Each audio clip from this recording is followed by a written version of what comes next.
वैसे पर्स वाला के नाम का है? सुमन। अनजान आदमी लाना चिल्हर मत हाँ। ठीक है। वैसे माँ कतक पैसा रही से? 100 रुपया नहीं। हाँ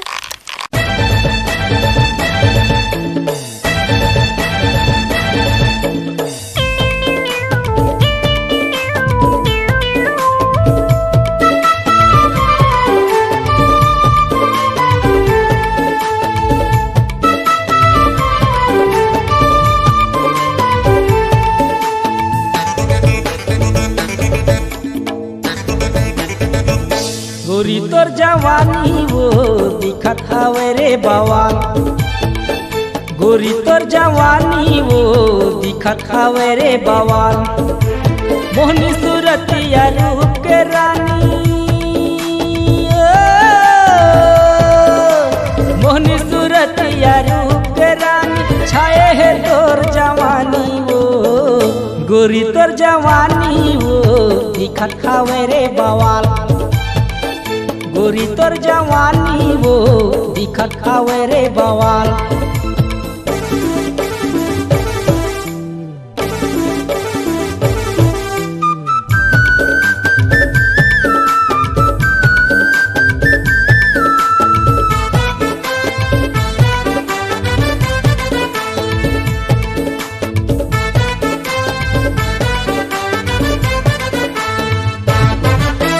गोरी गुलाबी गाल माँ पाउडर ला लगाए हस।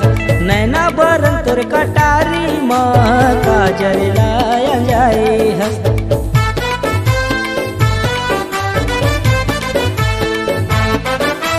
गोरी गुलाबी गाल माँ पाउडर ला लगाए हस।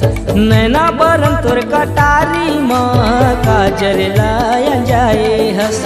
पैरी बजावत गली मरेंगे, पैरी बजावत गली मरेंगे लच के तोर कमरिया वो। गोरी तोर जवानी वो दिखत हवे रे बवाल। गोरी तोर जवानी वो दिखत हवे रे बवाल।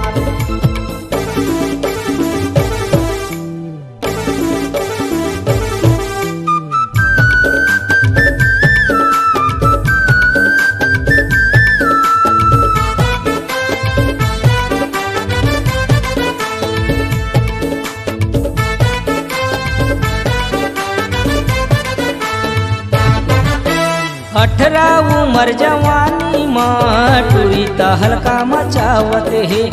कोनो ला डर न झाके रे कैसे आके लंबा लावत है।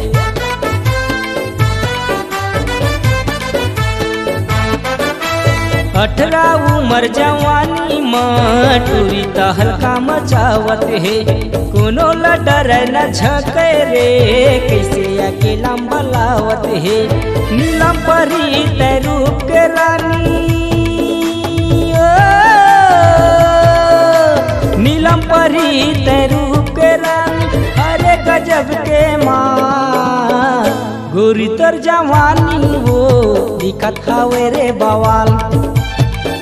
गोरी तोर जवानी वो दिखत हवे रे बवाल। मोहनी सूरतिया रूप के रानी,